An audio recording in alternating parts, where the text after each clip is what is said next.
ಇಲ್ಲಿ ಫ್ರಂಟಲ್ಲಿ ನಿಮಗೆ WP suspension ಕೊಟ್ಟಿದ್ದಾರೆ. ಆ್ಯಂಡ್ ರೇರಲ್ಲಿ ನಿಮಗೆ ಮೋನೋ ಚೂರು ಚೆನ್ನಾಗಿ ಕೊಟ್ಟಿದ್ರೆ ಸಖತ್ತಾಗೇ ಇರೋದು ಈ ADBಗೆ.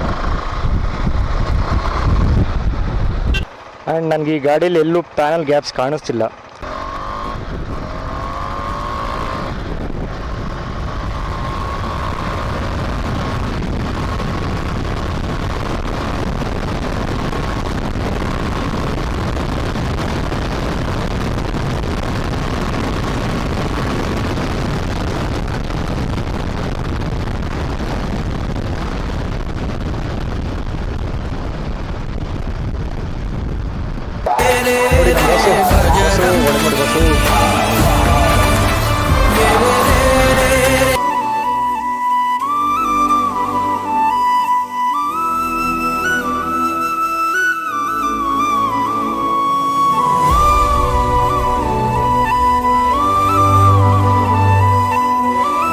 ಸ್ನೇಹಿತರೆ, ಇವತ್ತು ನಾವು ಬಂದಿದ್ದೀವಿ ADB 390ನ ರಿವ್ಯೂ ಮಾಡೋಕ್ಕೆ. ಆ್ಯಕ್ಚುಲಿ ನಾನು ಬಂದಿದ್ದು ಡ್ಯೂಕ್ 390ನ ಟೆಸ್ಟ್ ಡ್ರೈವ್ ತೊಗೊಳ್ಳೋಣ ಅಂತ. ಬಟ್ ಯಲಹಂಕ ಶೋರೂಮಲ್ಲಿ ಅದು ಅವೈಲಬಲ್ ಇಲ್ವಂತೆ. ಸೊ ಸ್ಟಾಕ್ ಖಾಲಿಯಾಗಿದೆ ಅಂದರು. ಸೊ ಹಾಗಾಗಿ ನಾನು ADB 390ನ ಟೆಸ್ಟ್ ಡ್ರೈವ್ ತೊಗೊತಾಯಿದ್ದೀನಿ. ಈ ಗಾಡೀಲಿ ಎಲ್ಲರೂ ಕಣ್ಣು ಹೋಗೋದೆ ಈ TFT ಡಿಸ್ಪ್ಲೇ ಮೇಲೆ. ನೋಡೋಕ್ಕೆ ಚಿಕ್ಕದಾಗಿದೆ, ಬಟ್ ಸಿಕ್ಕಾಪಟ್ಟೆ ಫೀಚರ್ಸ್ ಇದೆ. ಅದನ್ನು ಆಪ್ಷನ್ಸು ತಿಳ್ಕೊಳ್ಳೋಕ್ಕೇ ಒಂದು ವೀಡಿಯೋ ಮಾಡಬೇಕು, ಅಷ್ಟೊಂದು ಪೇಷನ್ಸ್ ನನಗಿಲ್ಲ.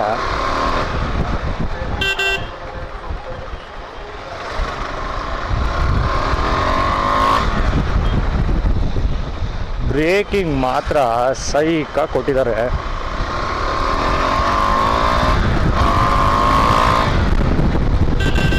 ಪವರ್ ಮಾತ್ರ ಮಸ್ತಾಗೇ ಇದೆ, ಅದರಲ್ಲಿ ಎರಡು ಮಾತೇ ಇಲ್ಲ. ಎಷ್ಟೊಂದು ಜನ ಡ್ಯೂಕ್ 390 RC 390 ತೊಗೊಳಕ್ಕೆ ಬಂದವರು ADB 390ಗೆ ಹೋಗ್ತಾರೆ. ಯಾಕೆ ಅಂದರೆ ಅದರಲ್ಲಿ ಈ ಗಾಡೀಲಿ ನಾವು ಸ್ಲೈಟ್ ಆಫ್ ರೋಡಿಂಗು ಮಾಡ್ಬೋದು ಆ್ಯಂಡ್ ಸಿಟಿ ರೈಡ್ಸ್ಗೂ ಮ್ಯಾಚ್ ಆಗುತ್ತೆ. So all in one. ನೀವು ಆ ಗಾಡಿ ತೊಗೊಂಡು ಸಿಟಿಗೊಂದು ಆಫ್ ರೋಡಿಗೊಂದು ಮಾಡೋ ಬದಲು ನೀವು ಈ ಗಾಡಿನ ತೊಗೊಂಡು ಮೂರಕ್ಕೂ ಉಪಯೋಗಿಸ್ಕೋಬೋದು. ಆ್ಯಂಡ್ ಫ್ರಂಟಲ್ಲಿ ನಿಮಗೆ ಬಂದರೆ DLR ಲೈಟ್ ಸಿಗುತ್ತೆ. And day time running light lamp ಕೂಡ ಸಿಗುತ್ತೆ. ಆ್ಯಂಡ್ ನಿಮಗಿದು ನಂಬರ್ ಪ್ಲೇಟು ಇಲ್ಲಿ ಕೊಟ್ಟಿದ್ದಾರೆ. ಬಟ್ ನೀವು ಮೇಜರ್ ಆಫ್ ರೋಡಿಂಗ್ ಹೋದಾಗ ನಿಮ್ಗೆ ಇಲ್ಲಿ ಏಟ್ ಆಗೋ ಸಾಧ್ಯತೆ ಜಾಸ್ತಿ ಇರುತ್ತೆ. ಸೊ ಎಷ್ಟೊಂದು ಜನ ಏನು ಮಾಡ್ತಾರೆ ಅಂದರೆ ಇಲ್ಲಿ ಮೌಂಟ್ ಮಾಡ್ಕೊಂಡ್ಬಿಡ್ತಾರೆ ನಂಬರ್ ಪ್ಲೇಟ್ಸ್ನ. ಸೊ ಆವಾಗ ನಿಮ್ಗೇನಾಗುತ್ತೆ, ಮೇಜರ್ ಆಫ್ ರೋಡಿಂಗ್ ಹೋದಾಗ ನಿಮಗೇನು ತೊಂದರೆ ಆಗಲ್ಲ. ಆ್ಯಂಡ್ ಇನ್ನು ಸಸ್ಪೆನ್ಷನ್ ವಿಷಯಕ್ಕೆ ಬರೋದಾದರೆ ಇಲ್ಲಿ ಫ್ರಂಟಲ್ಲಿ ನಿಮಗೆ WP ಸಸ್ಪೆನ್ಷನ್ ಕೊಟ್ಟಿದ್ದಾರೆ. ಆ್ಯಂಡ್ ರೇರಲ್ಲಿ ನಿಮಗೆ ಮೋನೋ ಸಸ್ಪೆನ್ಷನ್ ಕೊಟ್ಟಿದ್ದಾರೆ.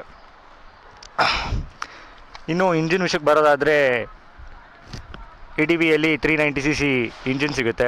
ಆ್ಯಂಡ್ 43 bhp ಸಿಗುತ್ತೆ. ಆ್ಯಂಡ್ 37 Nm ಟಾರ್ಕ್ ಸಿಗುತ್ತೆ.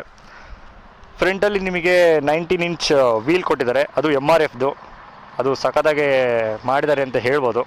ಆ್ಯಂಡ್ ನಿಮಗೆ ರೇರಲ್ಲಿ ಬಂದರೆ 17 ಇಂಚ್ ಸಿಗುತ್ತೆ.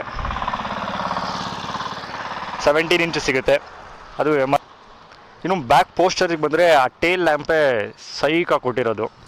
ನಿಮ್ಮ ಹಿಂದ್ಗಡೆಯಿಂದ ನೋಡಿದ್ರೆ ಅದು ADB 390 ಥರ ಕಾಣಲ್ಲ, ಏನೋ ಬೇರೆ ಯಾರೋ ಗಾಡಿ ಥರ ಕಾಣುತ್ತೆ. ಬಟ್ ಆ ಟೇಲ್ ಲೈಟ್ ಮಾತ್ರ ಸೈಕಾಗೆ ಕೊಟ್ಟಿದ್ದಾರೆ. ಇನ್ನು ಇಂಡಿಕೇಟರ್ಸ್ ವಿಷಯಕ್ಕೆ ಬರೋದಾದರೆ ನಿಮಗೆ KTMಲ್ಲಿ ಇದೊಂಥರ ನಾರ್ಮಲ್ ಇಂಡಿಕೇಟರ್ಸ್ ಕೊಡ್ತಾರೆ ಅಂತ ಅನಿಸುತ್ತೆ. ಎಲ್ಲ ಡಿಸೈನು ಸೇಮ್ ಇರುತ್ತೆ, ಬಟ್ ಒಂಚೂರು ಸ್ಲೈಟ್ ಡಿಫ್ರೆನ್ಸ್ ಇರುತ್ತೆ. ಆ್ಯಂಡ್ ನಿಮಗೆ ಈ ಗಾಡೀಲಿ ಡ್ಯುಯಲ್ ABS ಕೊಟ್ಟಿದ್ದಾರೆ. ಆ್ಯಂಡ್ ಡ್ಯುಯಲ್ ಡಿಸ್ಕ್ ಬ್ರೇಕ್ ಕೊಟ್ಟಿದ್ದಾರೆ. ಇನ್ನು ಮುಂದೆ ಸಿಕ್ಕಾಪಟ್ಟೆ ದೊಡ್ಡದಿದೆ ಡಿಸ್ಕ್ ಬ್ರೇಕು. ಆ್ಯಂಡ್ ನಿಮ್ಗೆ ಈ ಗಾಡೀಲಿ ಬ್ರೇಕಿಂಗ್ ಸಿಸ್ಟಮ್ ಕೊಟ್ಟಿದ್ದಾರೆ. ನೀವು KTM ADBಗಳೆಲ್ಲ ನೋಡ್ಬೋದು, ಈ ರೇಡಿಯೇಟರ್ಗಳೆಲ್ಲ ಸಿಕ್ಕಾಪಟ್ಟೆ ಕರ್ವ್ ಆಗಿರುತ್ತೆ. ಯಾಕಂದರೆ 2 ಫ್ಯಾನ್ ಕೊಟ್ಟಿರ್ತಾರೆ ಕೂಲಿಂಗಿಗೆ. ಇದನ್ನು ನೋಡಿ, ಕರ್ವ್ ಆಗೇ ಇದೆ ರೇಡಿಯೇಟ್ರು. ನಿಮ್ಗೇನಾದರೂ ಮೇಜರ್ ಆಫ್ ರೋಡಿಂಗ್ ಹೋದಾಗ ಗಾಡಿ ಬಿತ್ತು ಅಂದರೆ ಇದೇನು ಮುರಿದೋಗಲ್ಲ, ಯಾಕಂದರೆ ಇದು ಫೋಲ್ಡಿಂಗ್ ಕೊಟ್ಟಿದ್ದಾರೆ. ಸೊ ಇದು ಆರಾಮಾಗಿರುತ್ತೆ, ಇದೇನು ತೊಂದರೆ ಆಗಲ್ಲ. ನೀವು ಈ ಗಾಡಿನ ದೂರದಿಂದ ನೋಡಿದ್ರೆ ಒಳ್ಳೆ ಡಿಸೈನ್ ಕೊಟ್ಟಿದ್ದಾರೆ, ಸಖತ್ತಾಗಿದೆ ಡಿಸೈನ್ ಮಾತ್ರ, ನೋಡೋಕ್ಕೂ ಚಿಂದಿಯಾಗಿದೆ. ಬಟ್ ಈ ಎಕ್ಸಾಸ್ಟೇ ಚೆನ್ನಾಗಿಲ್ಲ. ಈ ಎಕ್ಸಾಸ್ಟ್ ನೋಡೋಕೆ ಒಳ್ಳೆ ಏನೋ ಒಂಥರ ಡುಬಾಕಿದ್ದಂಗಿದೆ, ಅದೊಂದೇ ಚೆನ್ನಾಗಿಲ್ಲ. ಅಕಸ್ಮಾತ್ ಅದನ್ನು ಏನಾದ್ರು ಚೆನ್ನಾಗಿ ಕೊಟ್ಟಿದ್ರೆ ಸೈಕಾಗೇ ಇರೋದು ಗಾಡಿ. ಸ್ಟಾರ್ಟ್ ಕೊಟ್ಟಿದ್ದಾರೆ, ಒಂದು ಪ್ರೆಸ್ಸಿಗೆ ಸ್ಟಾರ್ಟ್ ಆಗುತ್ತೆ ಗಾಡಿ.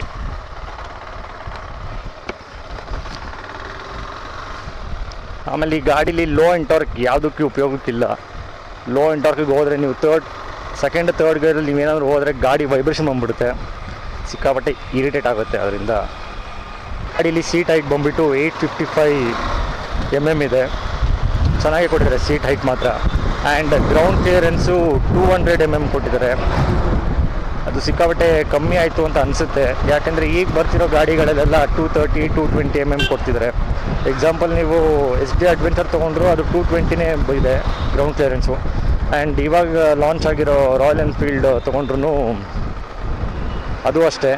ನಿಮಗೆ ಈ ಗಾಡೀಲಿ ನಿಮಗೆ 4-way ಇಂಡಿಕೇಟರ್ಸ್ ಬರಲ್ಲ, ಬಟ್ ಈಗಿನ ಬರ್ತಿರೋ ಗಾಡಿಗಳೆಲ್ಲ ಕೊಡ್ತಾರೆ.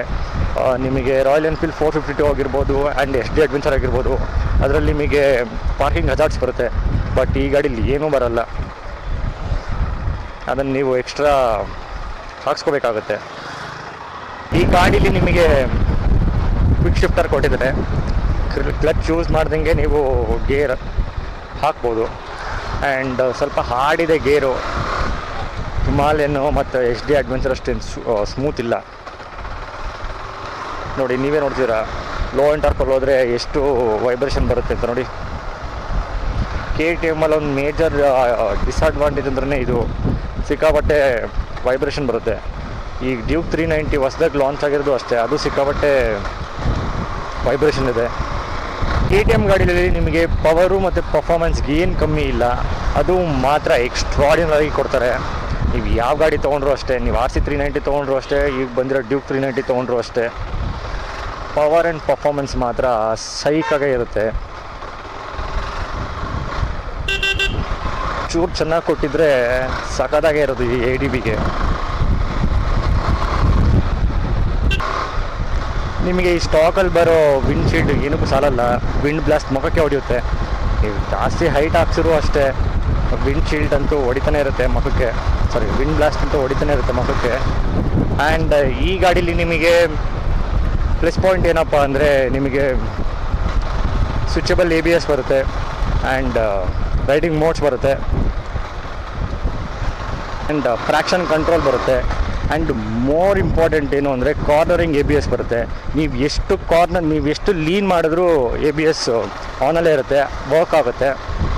ಸೊ ಈ ಗಾಡಿ ಏನಪ್ಪ ಅಂದರೆ, ನಮ್ಮ ಇಂಡಿಯನ್ ಬೈಕಿಂಗ್ ಮಾಫಿಯಾ ಅನ್ಬೋದು, ಅದರಲ್ಲಿ 600 700 800 cc ಟಕ್ಕರ್ ಕೊಡೋ ಗಾಡಿ ಇದು ಅಂದರೆ ಸುಳ್ಳಾಗಲ್ಲ.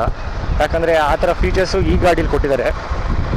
ಈ ಗಾಡೀಲಿ ಏನಾದರೂ ನಿಮಗೆ ಅಡ್ಜಸ್ಟಬಲ್ ಫ್ರಂಟ್ ಸಸ್ಪೆನ್ಷನ್ ಕೊಟ್ಟಿದ್ರೆ ಮಾತ್ರ ಸಖತ್ತಾಗಿರೋದು. ಆ್ಯಂಡ್ ಈ ಗಾಡಿ ಲಾಂಚ್ ಆಗಿದ್ದು ಇಂಡಿಯಾದಲ್ಲಿ 3.70 ಅಂದರೆ 3,70,000ಗೆ. But within a span of 3 ಇಯರ್ಸ್ಗೆ ಗಾಡಿ 5 ಲಕ್ಷ ದಾಟ್ತಿದೆ. ಆ್ಯಂಡ್ ನನಗೆ ಈ ಗಾಡೀಲಿ ಎಲ್ಲೂ ಪ್ಯಾನಲ್ ಗ್ಯಾಪ್ಸ್ ಕಾಣಿಸ್ತಿಲ್ಲ, ಅಷ್ಟು ಚೆನ್ನಾಗಿ ಫಿಗ್ಮೆಂಟ್ ಮಾಡಿದ್ದಾರೆ. ಆ್ಯಂಡ್ ನಿಮಗೆ ಇಲ್ಲಿ 14 ಲೀಟರ್ಸ್ ಫ್ಯೂಯಲ್ ಟ್ಯಾಂಕ್ ಬರುತ್ತೆ, 30 ಮೈಲೇಜ್ ಸಿಗ್ಬೋದು.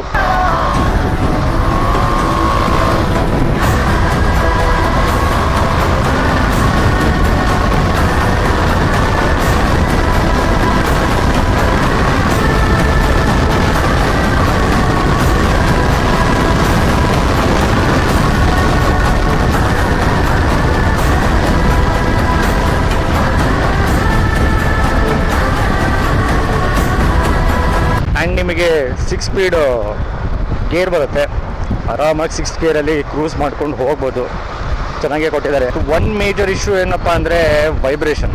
ನೀವು ಲೋ ಆ್ಯಂಡ್ ಟಾರ್ಕಲ್ಲಿ ಹೋಗ್ತೀರ ಅಂದರೆ ಸಿಕ್ಕಾಪಟ್ಟೆ ವೈಬ್ರೇಷನ್ ಬರುತ್ತೆ. ಆ ವೈಬ್ರೇಷನ್ ನೋಡಿ ತೋರಿಸ್ತೀನಿ ನೋಡಿ, ಸಿಕ್ಕಾಪಟ್ಟೆ ವೈಬ್ರೇಷನ್ ಬರುತ್ತೆ.